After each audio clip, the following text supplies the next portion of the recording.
In 1845, a coal-dependent village in Pennsylvania ceased its industrial pursuit and began excavating for something entirely impossible. The residents believed they had stumbled upon a natural hollow, but what emerged from the soil was no typical cave. It was constructed half-submerged in silt, layered in grime, and etched with an incomprehensible accuracy.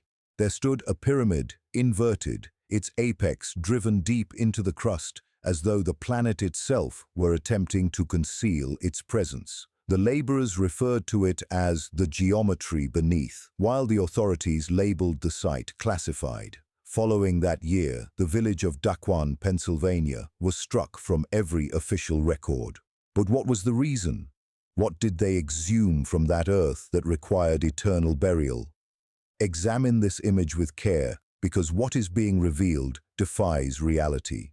Enter the darkness, follow us now, and remain until the conclusion, because in this narrative the final revelation alters every preceding fact. The correspondence was unearthed in 1911, tucked inside a corroded metal container and trapped under the ruined tunnels of the Daquan mine. Its author, Inspector Nathaniel Greaves, was last spotted on the dawn of October 12, 1843, the precise day the excavation crew hit what he categorized simply as a deviant design in the ground. The script wavers and the pigment absorbed irregularly into the parchment, suggesting it was composed in a subterranean crawl space by the flicker of a flame. "We have located an edifice, sir. It is not a feature of this mine. The crew claims the rock is breathing." N. Greaves. October 11, 1843. The account originates in the ridges of Carbon County, Pennsylvania, where the Daquan mining operation had commenced a fresh coal extraction 3 miles east of the settlement. The passageway was cramped, hardly spacious enough for 3 workers side by side, and the atmosphere was so heavy with debris that lights seemed to choke mid-flicker. However, that specific morning, a vibration reverberated through the shafts that no hand tool could produce. A deep, metallic chime, rhythmic and intentional. Once the haze settled, the crew observed a level, dark surface cutting through the rock face, polished, freezing to the touch, and engraved. Greaves was summoned from the surface post to examine the find. Bystanders reported that he bowed before the object, clearing away the coal dust with the side of his mitt. "It is merely shale," one worker murmured. Greaves signaled his disagreement. Not slate, but something much more ancient. Under the glow of the lanterns, delicate etchings surfaced, geometric strokes creating flawless corners, a symmetry far too precise to be a mere accident. It was a triangle inverted into the earth itself. That night, Greaves climbed back to the surface to dispatch his findings to Harrisburg. The site foreman later provided testimony that the inspector appeared fundamentally altered, his gaze drifting, his speech abrupt, and his fingers gripping a folded document as if the parchment were scorching his flesh. In his ultimate message, composed only moments before his disappearance, Greaves detailed the experience of standing in the tunnel while the walls vibrated with a low drone. He mentioned the workers descending a light into the fresh breach. The wick's fire curved inward, dragged by an unseen force. "It was not a cavern we exposed," his correspondence finished. "It was manufactured." The next dawn, the laborers came back, only to find the breach completely closed. There were no shards of stone and no rubble, only a level, dark mineral chilled to the touch, as if the soil had mended its own wounds during the night. Greaves had evaporated. His workspace remained untouched, his blankets messy. Only his jacket was left behind, draped near the entrance and coated in a dark soot. The document concludes with one solitary broken line. A phrase halted in the middle of a word, as though the pigment had simply vanished. The design persists toward the depths and under it. The metal container holding his words was recovered many years later during a clandestine dig. Within it were remnants of crimson clay and grime, along with the ghost of a triangular shape stamped into the iron cover.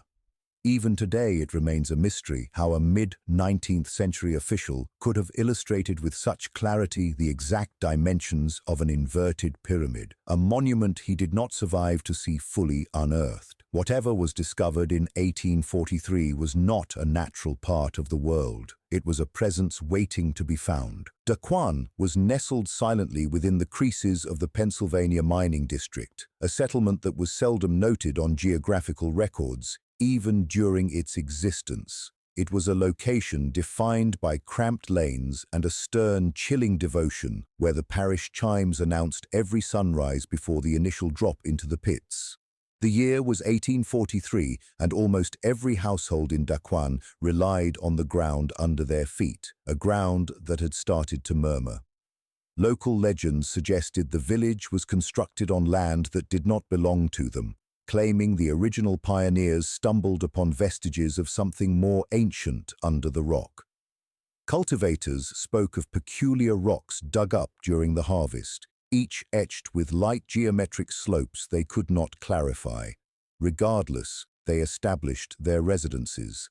By the era the extraction firm arrived, the old tales had been forgotten, or perhaps people simply chose to ignore them. The residents of the settlement were pragmatic people. They gauged value by the tonnage of coal and the attendance at Sunday service, but law traveled much quicker than the industrial carts. When Inspector Greaves dissipated, a chill swept through the local tavern that evening. Certain individuals argued he had been flattened by a structural failure. Others whispered that he had pursued the resonance deep under the mine, descending into the abyss by choice. In the ensuing weeks, the tunnel mouth was obstructed with timber. The corporation dismissed this as a standard security measure. However, every night, workers heading home insisted they could still perceive the chime. The same metallic vibration Greaves had detailed in his correspondence, low, steady, and emerging from under the planks. Existence in Daquan began to distort around that singular resonance. Laborers declined to work anywhere near the barricaded shaft. The parish shifted its evening liturgy to the morning hours to deny the darkness its influence. Parents prohibited their offspring from sketching patterns in the grime. Nevertheless, the emblem persisted. Triangles were found etched into boundary fences, chalked onto classroom furniture, and drawn by wandering fingers into the mist on glass panes, invariably inverted, invariably directed toward the core of the earth. The postmaster, among the few educated residents, received a delivery intended for Greaves 14 days after his vanishing. Within the wrapping was a lone leaf of parchment, void of text save for a tiny dark triangle scorched into the midpoint. There was no script and no official mark. The pigment had corroded the paper like a caustic chemical. Whispers started to emerge that the mine's financiers, a consortium from Boston, maintained connections to secret societies. Their financial records contained anonymous transfers categorized simply as structural advice. No one could identify the designer. No one ever authorized the technical drawings. By the frost of winter, the children of the laborers had started to walk in their sleep. They were discovered in the lanes after midnight, standing in clusters and gazing toward the barricaded mine mouth. When asked for an explanation, they all repeated a haunting phrase: "It is summoning the world home." The following thaw, the corporation revealed intentions to unseal the passage under a different leadership. The aged timber was stripped away. Underneath, the floor was flawlessly level, appearing as though it had been polished. There was no rubble and no evidence of a cave-in, only a void that stood in anticipation. And when the initial team went down to examine it, they detailed a find even more peculiar. The atmosphere in the depths was freezing, but it carried the slight scent of burning wax, as if a presence had recently vacated the area. When the crew reopened the shaft in the spring of 1844, they encountered an atmosphere that was unnaturally stagnant. Even the resonance of their boots against the ladder rungs seemed to evaporate a few feet below the surface. They carried lanterns, the flames trembling as if sensing the profound cold waiting in the depths. The foreman, a man named Kavanaugh, was the first to enter the chamber Greaves had detailed in his final correspondence, and the sight would later haunt every man who followed. The walls were smooth to an impossible degree, resembling glass poured into the shape of stone. Every few feet, a groove ran diagonally upward, all converging into a single point far above their heads. It took time for the men to comprehend the reality of their surroundings. The mine wasn't a tunnel at all. It was the upper tip of a structure buried upside down, carved with mathematical precision, a pyramid inverted into the bedrock. Kavanaugh ordered the men to clear the surrounding debris. With each strike of their pickaxes, the echoes grew sharper and cleaner, as if striking a hollow vessel. One miner swore he heard the sound returning seconds later, as if something within the structure was mimicking the rhythm. By midday, they had revealed a section of wall large enough to sketch. The foreman's rough drawings, later retrieved from the company's archives, showed angles of exactly identical to the Great Pyramid of Giza. Yet, the composition was unlike any known geological material. A visiting geologist, Professor Lamb from the University of Philadelphia, described it as black limestone with ferrous impurities. However, his assistant noted a detail Lamb omitted from the report. The fragments they collected dissolved overnight, leaving behind only a fine grey dust. The professor dismissed this as a simple reaction to moisture, but the miners were less certain. One of them whispered that the stone didn't want to be removed. Over the next week, more unsettling details emerged. The walls were lined with faint markings, not hieroglyphs, but shallow depressions arranged in repeating groups of 7. The grooves formed what looked like stair steps, yet none were large enough for a human foot. When sunlight was reflected down the shaft using a system of mirrors, the markings glimmered faintly, like veins of metal catching the light. Rumors spread that the pattern continued far below the pit's current base. Kavanaugh forbade further digging until company inspectors arrived, but the men worked by candlelight after hours, driven by a strange compulsion to expose more. Several claimed the angles seemed to shift as they carved, as if the geometry itself resisted being measured. One miner, Thomas Hall, began keeping a private journal. He wrote that while sketching the inner wall, he noticed his ruler had warped, the straight edge curving slightly inward, matching the pyramid's contour. His final entry reads, "No man can measure what is already perfect." Hall disappeared 2 nights later. His lantern was found extinguished at the bottom of the shaft, resting upright. By midsummer, the company announced a halt to all operations. The structure was to be sealed again, pending federal review. But Kavanaugh's last letter to his wife suggests otherwise. "It isn't solid stone," he wrote. "It feels hollow. When the picks strike deep enough, something moves behind the wall like pressure, like breath." The miners didn't argue when he ordered the exit boarded. They didn't even look back. Yet, before the boards went up, one man marked the wall with a final stroke of chalk, tracing the outline of the triangle they'd uncovered. In the flicker of the last lantern, the mark appeared to glow, faintly alive, before fading back into the dark. The company sent 3 men down to study what the miners had found. All were professionals, engineers from Philadelphia, educated, skeptical, the sort who measured belief by the inch. Their names were recorded once in the payroll ledger dated June 1844, James Weller, Samuel Pike, and Elias Hart. After that, no further entries were made beside their names, only the word "closed." On the morning of their descent, witnesses described them lowering their instruments by rope, surveying chains, compasses, and theodolites, and laughing at the miners who crossed themselves as the cage door shut. By midday, the mine had fallen silent. The rope, when pulled, came back slack. At dusk, Kavanaugh ordered a retrieval. He and 2 volunteers went down as far as the pulley would take them, shouting into the dark. They heard nothing but a slow, rhythmic echo like dripping water. When they reached the base of the shaft, the lantern light caught something metallic glinting at their feet. 3 notebooks, neatly stacked, bound with twine. No dust, no sign of struggle, no footprints, just the books. And beside them, a length of rope cut clean through as if by a blade. The first notebook belonged to Weller. Its pages contained precise sketches of the inverted walls, the measurements growing smaller and denser toward the end until they formed a single black triangle filling the page.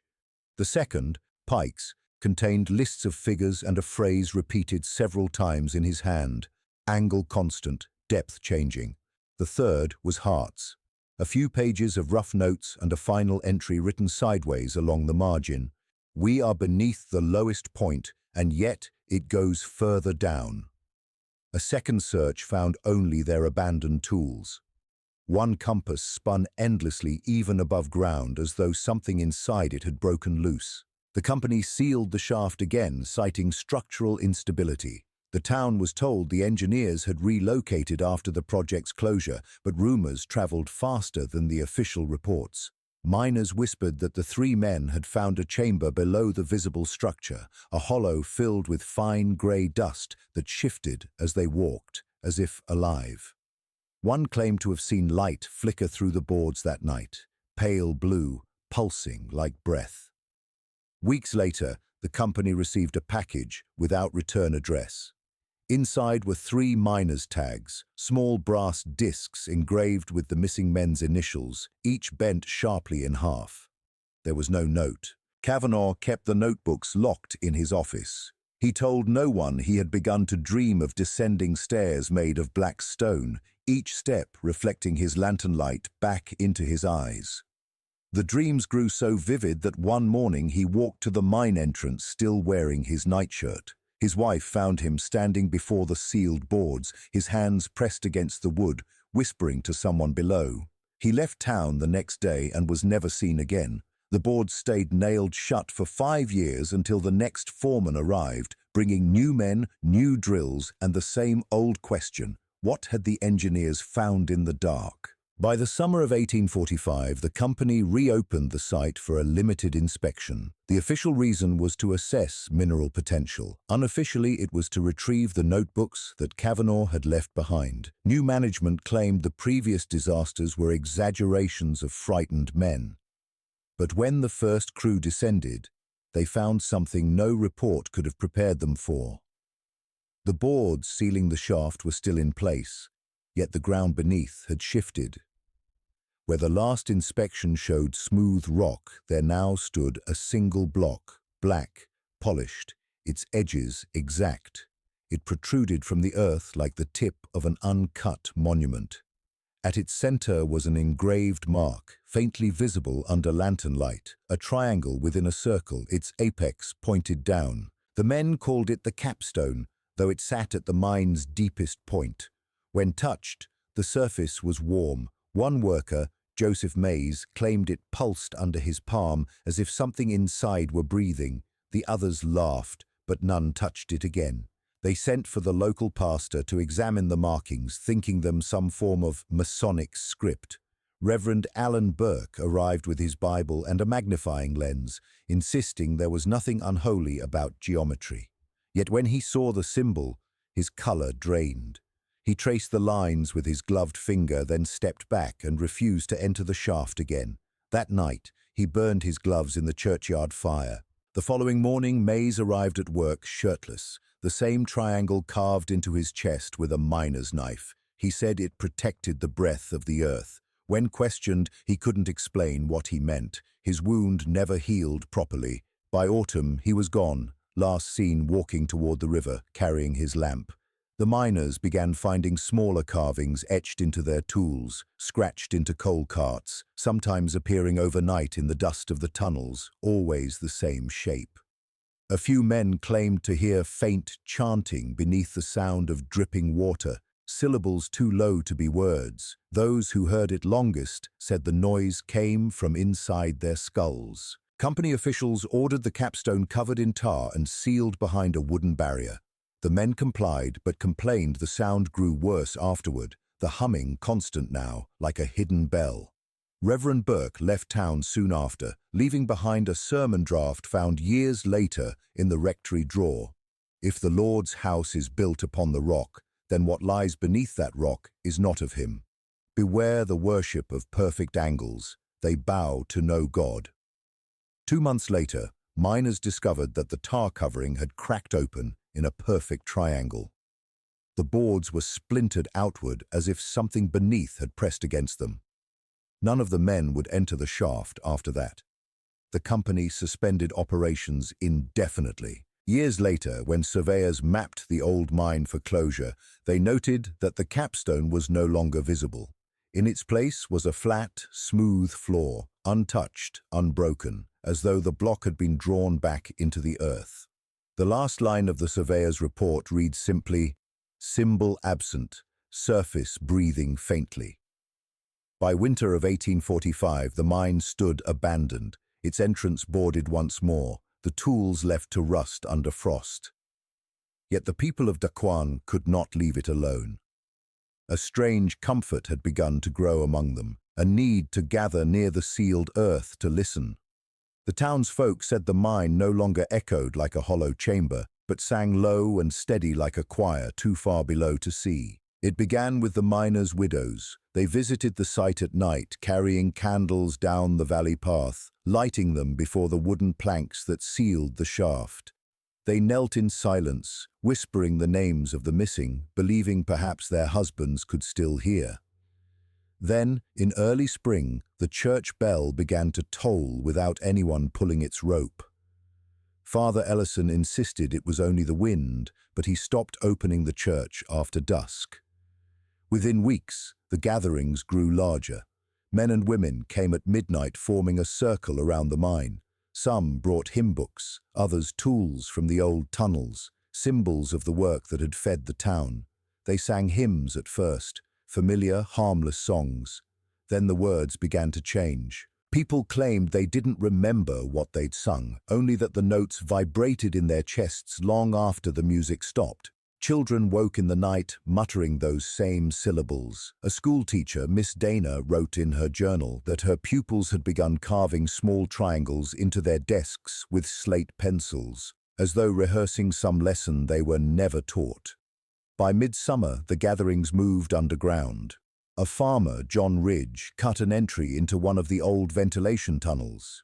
He found a hollow carved perfectly beneath the chapel, mirroring its shape.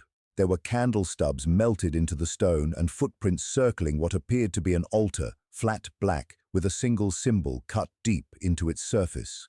No one ever admitted to holding services there, yet the records tell otherwise. In the church ledger, 4 pages written in Father Ellison's hand bear the same closing line, "Prayer offered to the geometry beneath." The handwriting grows more hurried with each entry until the last, where ink trails into a black smear. The following week, half the town attended Sunday Mass, dressed in their work clothes. The sermon lasted only 15 minutes. No one spoke after the bell tolled once as the doors were locked. That night, a traveler passing through reported seeing light flickering beneath the church floorboards, a steady pulse that matched the rhythm of a human heartbeat. When the sheriff arrived 2 days later, he found the chapel empty. The pews were overturned, the altar missing, the hymn books burned to ash. The only mark on the floor was the same triangle found deep below the mine, its point driven downward, carved as if by many hands.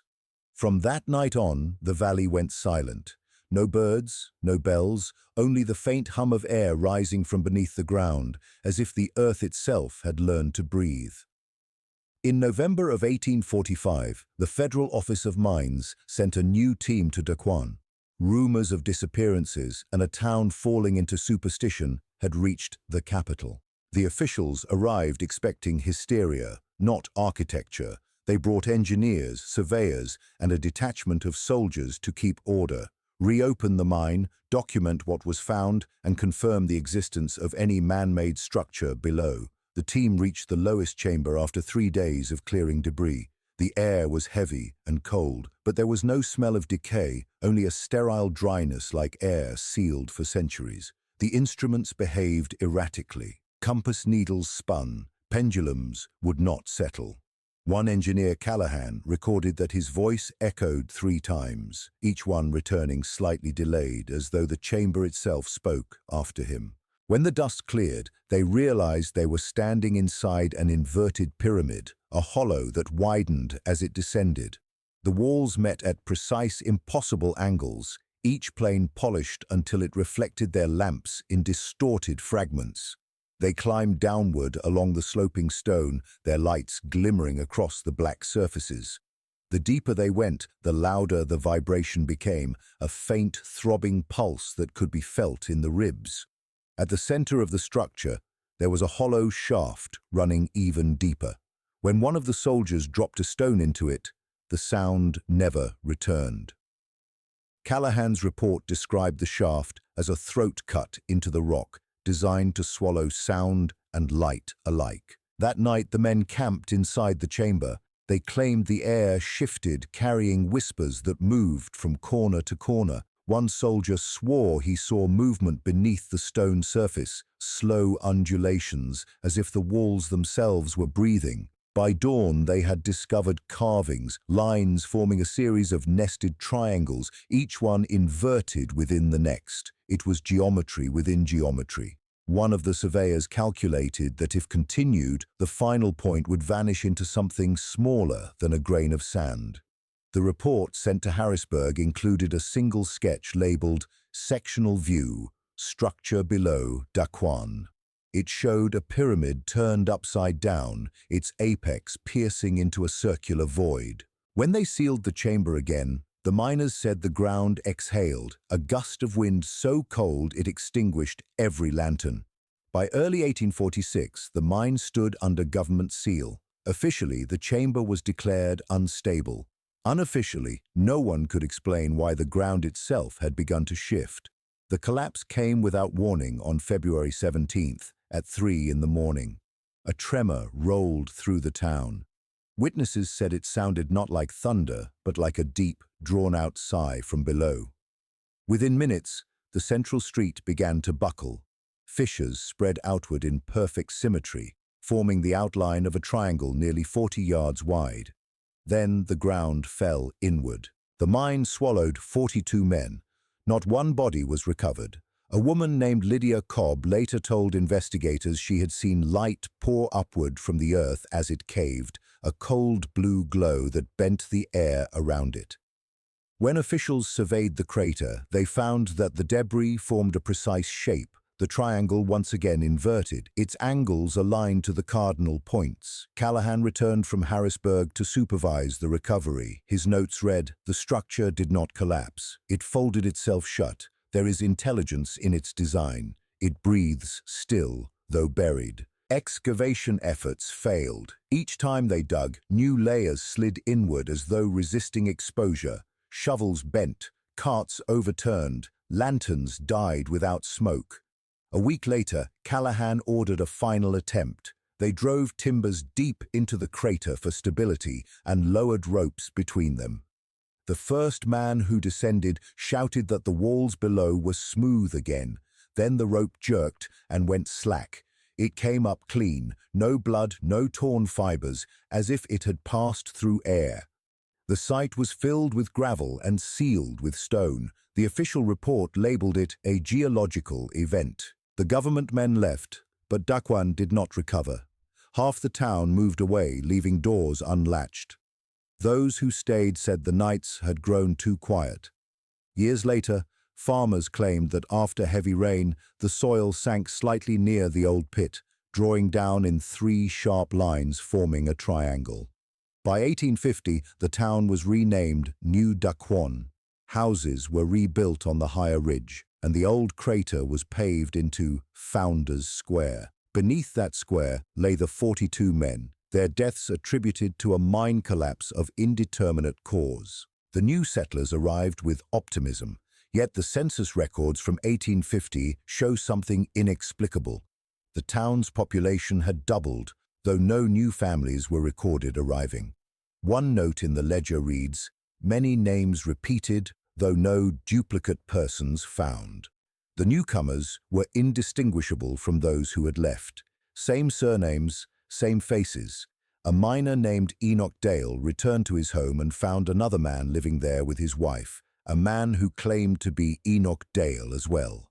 The townspeople began calling them First Dale and Second Dale. Both vanished together the following winter. At night, residents heard rhythmic knocks beneath their floors. Children drew triangles nested inside one another.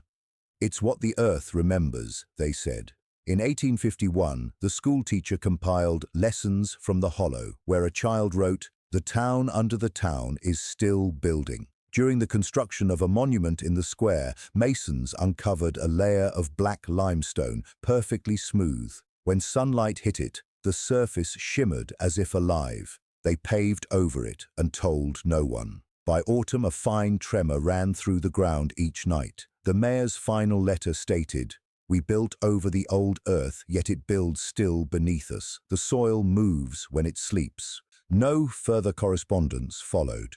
Though records list New Daquan as thriving through the 1850s, not a single photograph exists. Only the foundation stones remain today, forming the faint outline of a triangle. By 1853, people had grown used to the tremors and the hum. They no longer spoke of it, but the chalk triangles filled the blackboards each morning before lessons. The lines were too perfect for a child's hand. Miss Harlow, the school mistress, recorded these events until her own records ceased in 1855, leaving the mystery of the geometry beneath to the silence of the Pennsylvania soil. Miss Harlow attempted to remove the marks, yet they reappeared the following day, carved more profoundly into the slate and faintly etched as if with a blade. One evening, she remained behind to catch the culprit. By lamplight, she observed a student, 10-year-old Clara Wells, rise from her seat and trace invisible lines in the air before the chalk began to move independently. When Miss Harlow called out, Clara turned. Her eyes were open, but she remained asleep. The next morning, Clara remembered nothing. Yet when asked why she drew the triangles, she whispered, "It is how the ground looks when it dreams." Soon, every child in the town began sketching the same forms on windows, in dust, and even on their own skin. Parents scrubbed the marks off only to find them again the next day. Some said the children spoke to one another in whispers that were not words, a rhythm of humming and breath. At night, candles in their bedrooms flickered in unison, the flames bending inward as though towards some unseen current. Doctors from the nearby city came to study what they called collective somnambulism. They interviewed the children and asked them to redraw what they had seen. The sketches they produced showed the same structure, layer upon layer of inverted triangles descending into darkness. When arranged together, the drawings formed a larger pattern that matched the precise dimensions recorded in Callahan's Forbidden Survey 8 years earlier. One physician, Dr. Harlan Coe, wrote in his notes that the children's pulse quickened whenever they held a compass, as though their hearts beat to the rhythm of magnetic north.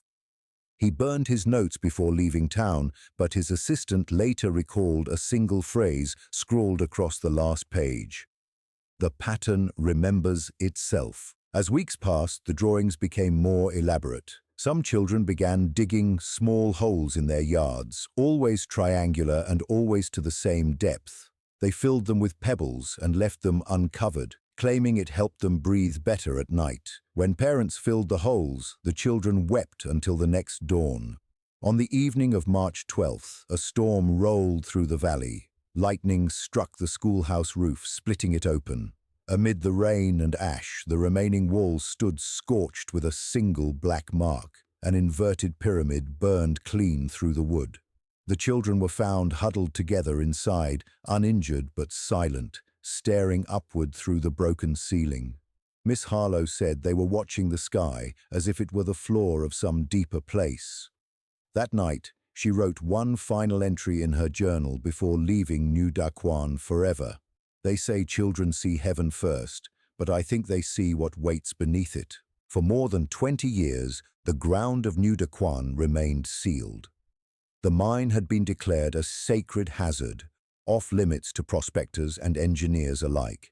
Yet in 1871, a new mining syndicate purchased the land under a false name, claiming they sought to reopen the coal veins. They called themselves the Hollow Ridge Company, though no records of its incorporation were ever found. The first men who arrived in town wore uniforms without insignia. They carried no Bibles, only instruments of measure and a single map marked with an inverted triangle. By the second week of July, drilling had begun again. The workers reported that the soil beneath the old square was unlike any other in the region, dense, almost metallic, and producing sparks when struck by iron tools. On the fourth day, their drills pierced through a hollow space. A rush of cold air escaped, carrying a smell like iron and rain-soaked stone. The foreman, Elias Grant, noted in his field log that the air seemed to move with intention, as though drawn toward the living. The company's first report to Harrisburg described an architectural anomaly 20 feet below the surface, a series of chambers descending in precise geometric patterns, smaller and smaller toward the bottom. Each layer mirrored the last, forming a perfect nesting of pyramids inverted within one another. Grant compared it to a reflection repeating itself in dark glass. As they dug deeper, the vibrations returned. The miners called it the heartbeat. No one could locate its source. It pulsed through rock, through tools, and through their own chests. The men began working in silence, timing their strikes to match the rhythm. One evening, a surveyor noticed their picks hitting stone in unison, perfectly synchronized, though no one had spoken. He left the site that night and never came back. By August, they reached a black limestone slab. Unlike the rest, when tapped, it rang like hollow iron. The engineers removed a small section and peered inside. What they saw was recorded only once in a report now missing from federal archives. But a surviving letter from one of the contractors describes it in 4 words: a structure within motion. Soon after, the drilling ceased. The workers began collapsing. They were not injured but unresponsive, standing upright with their eyes open, breathing in rhythm with the pulse beneath the ground. Grant wrote that he tried to wake them, shouting into their faces, but their bodies swayed gently like trees in a wind that no one else could feel. The excavation ended abruptly on September 3rd, when a tremor split the central pit. A column of light, pale and blue, rose for a moment and then vanished, leaving the tools melted into the ground. The remaining men filled the hole with soil and fled. A government delegation arrived weeks later, sealing the valley once again. The Hollow Ridge Company dissolved without a trace, its investors never identified. In the State Archive, a single memorandum survives from that year, unsigned and half-burned. It reads, "Do not disturb the layers. They are closing themselves. Every smaller pyramid beats faster than the one before." After 1871, the tremors ceased and the hum was gone. But those who lived nearby said the silence felt heavier, as though the earth below had finally begun to sleep. When the government sealed New Daquan for the second time, only one official record of the 1871 excavation was ever completed. It bore the title, Survey Report, Subterranean Structure Below Carbon Valley, and it was signed by a name long presumed dead, Inspector Gregory Callahan, the same man who had led the descent 26 years earlier. No one knows where he had been in those missing decades. His handwriting, once measured and clear, now sprawled unevenly across the pages, its ink pressed deep into the paper as though written in a tremor. The report was never submitted through official channels. It was found instead in 1902, sealed within a steel case beneath the floorboards of an abandoned boarding house in Harrisburg. The opening page reads like a confession. "I have seen the shape beneath Daquan, and it is not the work of man. We built our pyramids to reach the heavens, but this was carved downward to hold something that should not rise." He described the chamber as larger than before and alive with vibration. The walls, he wrote, seemed to shift when unobserved, the angles bending as though they were breathing. He noted a faint metallic resonance in the air, a low tone that moved between frequencies faster than the human ear could perceive. It vibrated through his ribs, matching the rhythm of his own pulse, until he could no longer tell which belonged to him. "Faces in the angles," he wrote, Not carved, not reflections, but living facets of geometry. They move when I look away. They learn the shape of thought. Callahan's team, 12 men in all, began to experience confusion, misplaced hours, and unfinished sentences. They had moments of blindness in which they swore they saw the chamber from above, as though standing inside its reflection. One soldier began to scream that the light from his lantern had turned inside out, illuminating dark nests instead of stone. 3 of them vanished overnight. Their bedrolls were untouched and their boots neatly arranged. The ground beneath their tents was warm to the touch. By the end of his journal, Callahan's sentences fragment into shorter lines, almost poetic, as if language itself were failing him. It was meant to contain. It is beginning to fail. The breath of the earth grows quicker. The shape remembers us. The final entry ends abruptly. Below his signature is a smudge of ash, fingerprint-shaped, pressed into the paper. The ink surrounding it is scorched. The remaining pages are blank until the very last, where faint indentations reveal words written with a pen long since dry. Do not open it again. If you hear the hum beneath your feet, you are already standing in its shadow. The steel case holding his report was found warped inward, its edges fused as though melted from the outside. When archivists opened it, the air inside was warm, impossibly so, considering the century that had passed. Callahan was never found. His name, once struck from government record, was later re-added under a new heading, presumed active. To this day, the signature at the bottom of that report glows faintly under lamplight, as if the ink still remembers being written.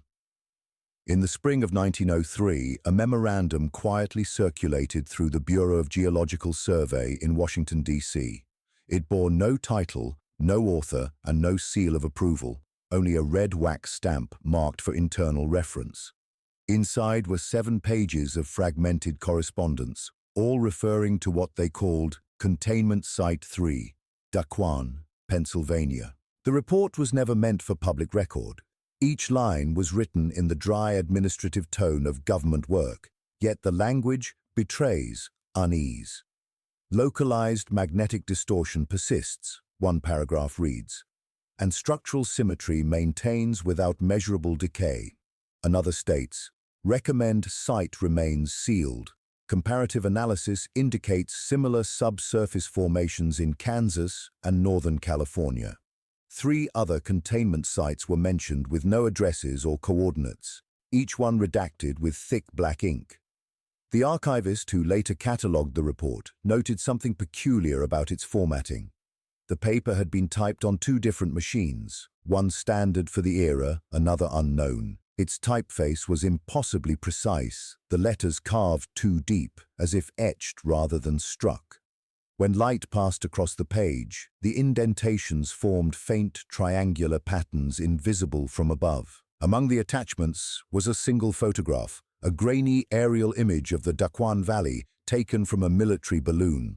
The landscape appeared unremarkable at first glance, a patchwork of fields and narrow roads, until the eye adjusted.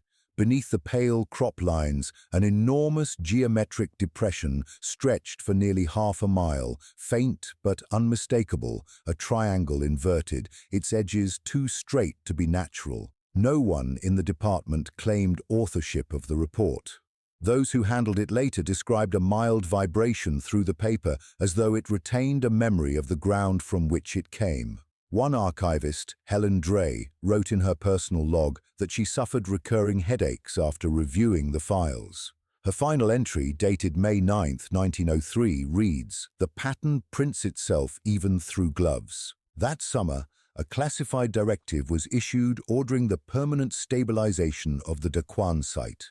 Local records show the sudden construction of a new water reservoir in the valley, a convenient public works project built directly atop the old mine. Photographs of its foundation revealed that the concrete was poured in a triangular mold. Engineers claimed the shape distributed pressure evenly, yet the design has never appeared in any other American dam. Within the Bureau, Rumors spread that the report's original author was Callahan himself, though he would have been nearly 80 years old. The signature on the final page was unreadable, consisting only of 3 lines intersecting at a single downward point. The official archive lists the Daquan file as closed in 1903. Yet, one copy remained unsealed. Decades later, when the box was reopened for cataloguing, the paper inside had turned black and the ink reversed to white, as if the document itself had been photographed from within. Those who examined it described the same faint pulse through the pages, rhythmic, deliberate, and alive. No one has handled it since. In the summer of 1942, the United States Geological Survey commissioned a series of aerial photographs across Pennsylvania. The purpose was routine, mapping mineral deposits for wartime production. When the photographs of Carbon County arrived at the Department of Mines, the technician who developed them, Walter Briggs, noticed something that did not belong. At first, it appeared as a shallow depression in the valley north of the town once called Daquan. But when the images were placed side by side, taken at 5-minute intervals, the shape began to reveal itself. It was no ordinary sinkhole. The edges were exact, forming a triangle nearly half a mile wide, its lines straight enough to cut the horizon. And strangest of all, it had not been there in the images from just the year before. Briggs brought the negatives to his supervisor, who dismissed them as camera distortion. Yet, when the films were examined under magnification, faint striations appeared within the triangle, concentric layers, each smaller and repeating downward. Like steps carved into shadow, Briggs wrote in a private memo. A reconnaissance plane was sent to verify the anomaly. The pilot, Captain Dean Morrissey, later testified that his compass spun continuously as the aircraft passed over the valley. Radio communication cut in and out, replaced by a steady, rhythmic tone, the same pattern recorded in 1871 by Callahan's men, though none aboard could have known that. The captain's log includes the line, "It was as if something beneath us was speaking in pulses." The photographs were classified immediately. Analysts at Wright Field attempted to overlay them with earlier survey maps, but discovered discrepancies in scale. The valley itself appeared to have shifted by several degrees. The cartographers assumed a measurement error until they noticed that local landmarks, roads, fences, even the creek, had subtly bent around the depression, curving as if drawn toward its center. In October of that year, the Army Corps dispatched a small ground team under the guise of geological assessment. Locals remembered the trucks arriving at night, their headlights blacked out and their engines muffled. The men carried portable seismographs and left before dawn. No official report from that expedition survives, but a maintenance worker at the State Archive later claimed to have read a single page that escaped destruction. It described magnetic and acoustic interference consistent with low-frequency oscillation and ended with a brief handwritten note. The compass fails again. The ground is breathing. After 1942, the valley was fenced off and labeled a restricted testing zone. No flights were permitted below 3,000 feet. When the reservoir water receded during the drought of 1943, farmers reported seeing a faint glimmer under the surface, like polished stone catching the moonlight. By morning, it was gone. Briggs left government service that same year. Before his death in 1972, he told a reporter that he still saw the images in his sleep. "It wasn't a shadow," he said. "It was a window." He did not finish the sentence.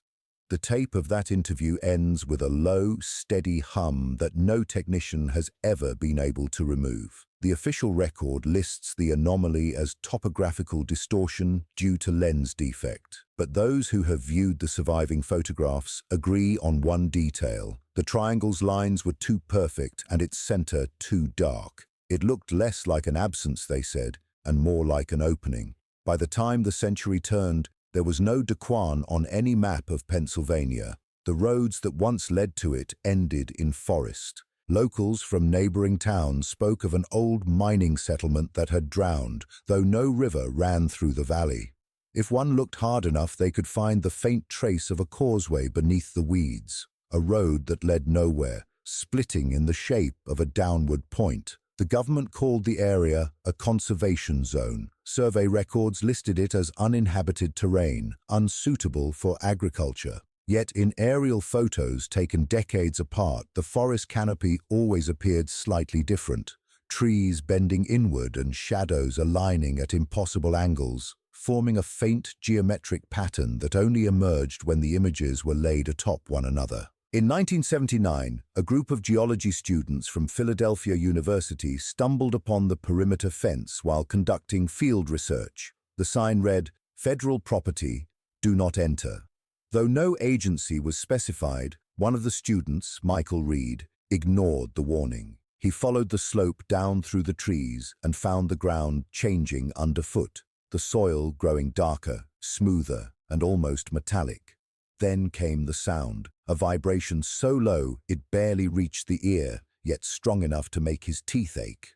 Reed described what he saw in a single notebook page recovered after his disappearance.